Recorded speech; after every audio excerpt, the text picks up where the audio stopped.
Akala mo nasa bangko, pero nasa maleta. Akala mo serbisyo, pero may ibang agenda. Korap na gobyerno, maamo sa kamera. Kaya bawat pangako may kapalit na eksena.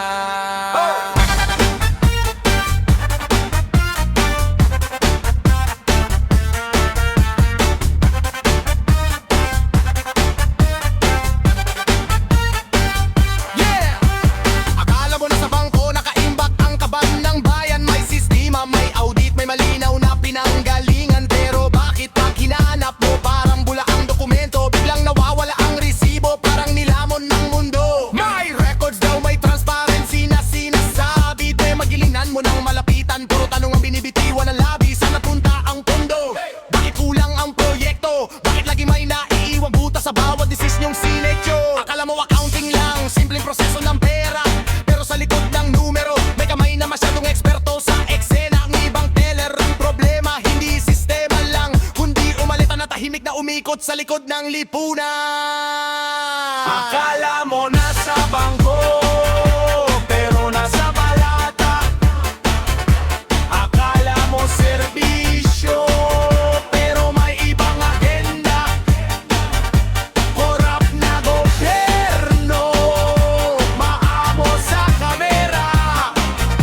Kaya bawat pangako may kapalit na eksena. Gobyerno, akala mo tunay na tagapaglingkod, pero minsan sariling kapapakanan ng unang sinusunod. May mga proyekto na nakaschedule pero di natutuloy, parang pangarap na masana sa hangin lang lumulutang at nauubos. May kalsada na plano, pero hanggang papel lang. May tulay na ideya, pero sa realidad hindi man lang nasimulan. May ospital daw para sa tao, pero kulang sa gamit. Habang pondo, parang may ibang daan na tahimik na lumalapit. Akala mo public service, pero may presyo pala. Akala mo malasakit, pero may kalit na nala.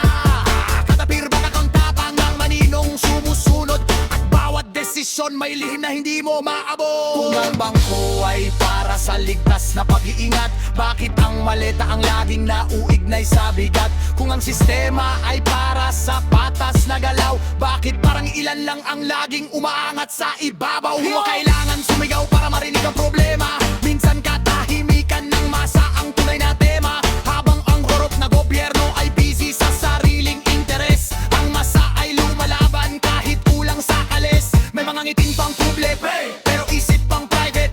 May mga pangakong malaki, pero resulta ay halpik. Akala mo pagbabago, pero sikil lang pala. Palit mo ka, same laro, same problema.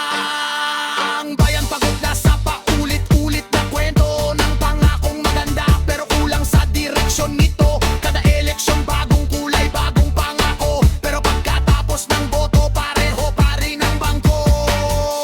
Akala mo nasa bangko, pero nasa maleta. Akala mo serbisyo, pero may ibang agenda.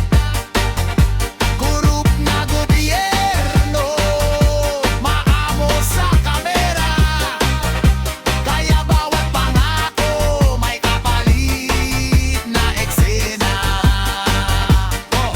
Hindi ito galit lang, ito'y obserbasyon ng masa na matagal lang nakikita, pero pilit pinapatahimik ang mata. May sistema na dapat gumagana para sa lahat, pero parang iilang ang laging nakaupo sa tuktok ng sapat. Kapag pondo nawawala, lagi investigate ang sagot, pero sa dulo ng usapan tahimik na natabunan ng kwento. Kapag may tanong ang ato, laging hintayin ang resulta, pero habang naghihintay lumalaki ang agwat ng masa.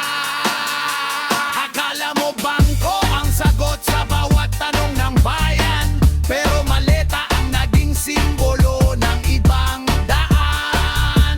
Hindi lahat ng korop na gobyerno ay tunay na para sa tao. May iba sa posisyon lang umiikot ang kanilang laro. At kung darating ang araw na mata ay tuluyang mamulat, doon pa lang mababasag ang katahimik ang matagal lang nagtatak. Hindi sa sigaw, kundi sa katotohanan. di na maitatago sa wakas. Akala mo bang to?